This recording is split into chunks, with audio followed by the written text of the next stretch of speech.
Good. When you lose a player of Titus's caliber, how tough a loss is that to absorb? And I know you guys have next man up the top. Titus has done a good job of battling through. Appreciate Titus's toughness and trying to push through and play, through some difficult injuries there. Titus is a fighter.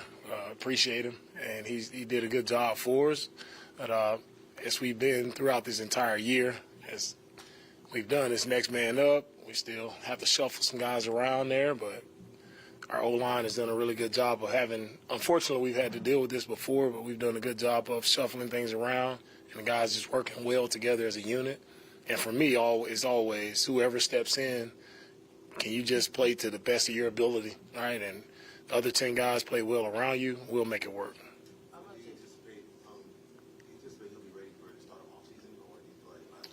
Yeah, we'll see. We're still gathering information. We'll see, that timeline of when he'll be ready to go next year. Just overall in general, if any, how much does this actually weigh on the team with this being another unfortunate injury? It does not weigh on our team, right? It's part of football, right? You lose guys. Guys get injured all the time, right? We don't focus on or harp on. We feel for our brother who's went down, but we still have to move forward. We still have to go and compete and play our best. What have you seen from the Broncos in these last 5 games that has allowed them to turn their season around? The biggest thing I've seen from the Broncos and how they've turned things around is how their defense is attacking the football. Right? When you take the ball away as many times as they had, I think they have over, 13, 14 turnovers. When you do that, right, you set the offense up, you set the team up, for success. And that's where it starts with these guys. Vance has done a really good job, right, of coaching this defense, getting those guys ready to play. They fly around, they're physical, they attack the football. And when it comes to the running game on their offensive side, that's where I feel like their strengths are. They've done a really good job. They have 3 backs who all 3 guys, right, are really good players, right? They run the ball physical. That's what sticks out to me the most. They're physical players. They run the ball really well. They're dynamic. And however they get the ball, whether it's check downs, whether it's bounce scheme, outside zone, they all do a really good job. And the O-line has done a good job playing together, right, creating some running lanes for those guys. Yeah, we'll see how the week continues to go for Tank. We expect him to be okay. Coach, as a former defensive player, you've seen on film how the Denver Broncos secondary linebackers are getting in. Some people say they're being overly aggressive, but how do you coach, your receivers and your tight ends and your running backs to expect those types of things? And for us, we have one mindset. We have a physical mindset as well. So it's nothing that surprises us, right? They're a physical team. We're physical teams, and that's how we always operate. We don't change how we do things because of our opponent. We operate one way, and that's a physical mindset, and that's who we've been from day one. What challenges does their sim pressure package present for you guys? With their pressure package, again, they're varied in their pressures. They'll throw different things at us. It's always still is about us, right, and how we operate efficiently, making sure we're going through our progression the proper way, making sure we're blocking it correctly up front, giving the CJ time to operate, receivers running their routes with precision, everybody just being on the same page, right? We feel that no matter what they throw at us, if we execute and we're on the same page, we'll be just fine. We'll be able to move the football.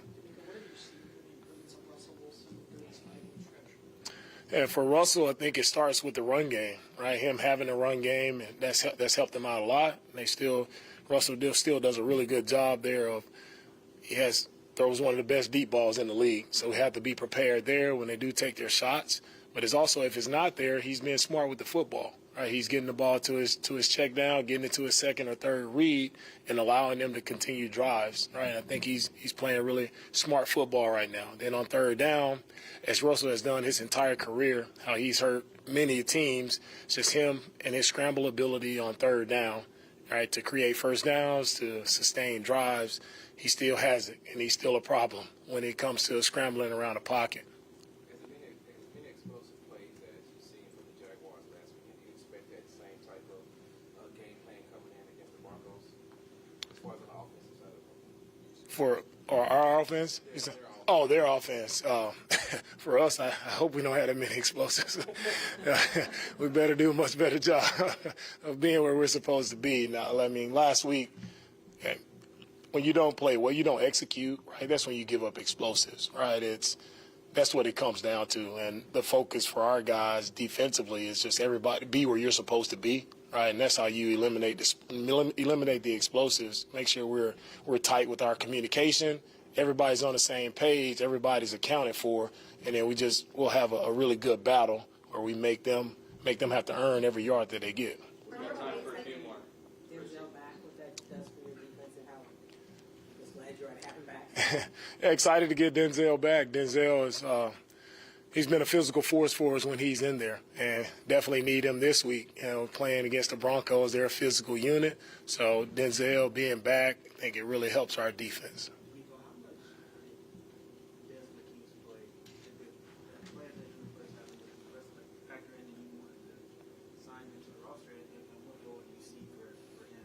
Dez did a good job of stepping in for us last week. Dez, just his mindset, as he's been back, has been whatever you want me to do, Coach. Right? And that's, I love a guy who has that mindset. He's willing to just help out in any way possible. So we'll see, how we can utilize him this week. Coach, what went into the decision to release Shaq Griffin? Yeah, with Shaq, Shaq has competed for us. Right, did a really good job for us. Respect Shaq for what he's done for us. As we said this time, just conversation with Shaq, wanted to give him an opportunity, all right, to catch on somewhere else to play. With the other side of the football, the Broncos secondary, their talent, what do you see from that matchup, your passing game against that kind of secondary? Their secondary is their strong suit on defense. You talk about the way they attack the ball. That's one aspect of it, but the other aspect is on third down. They play really tight man coverage, right? And they challenge the receivers. They do a really good job of being sticky, being disciplined, exactly where they're supposed to be, and that's going to be our challenge, right? Can we be there? Have one of the top corners in the league, and Surtain. He's done a really good job his entire career. It's going to be a tough challenge for us, but I think their secondary starts with the corners and the way they play coverage. We'll close it out with Chris and Kevin. So from game to game, I think it's easy to see the strides that CJ makes. But I wondered, from your perspective, seeing him, every minute of the day, basically, do you see little improvements every time you're around him?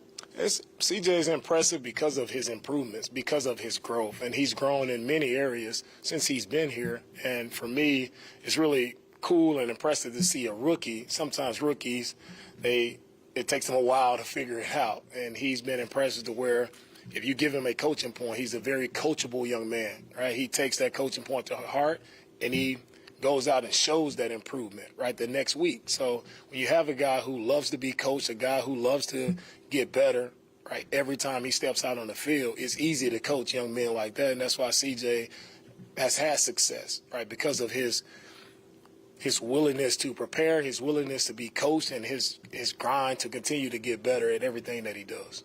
What do you remember about the process when you talked to the Broncos? Obviously, he ended up here in Houston.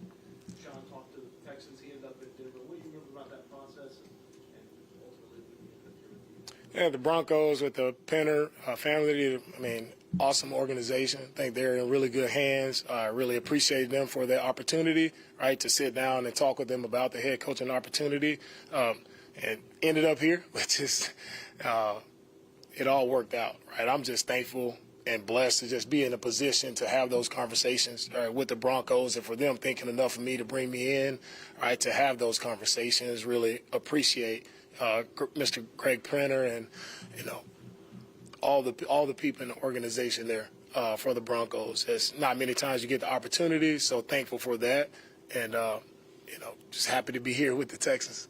Thank you, Coach. All right, appreciate it.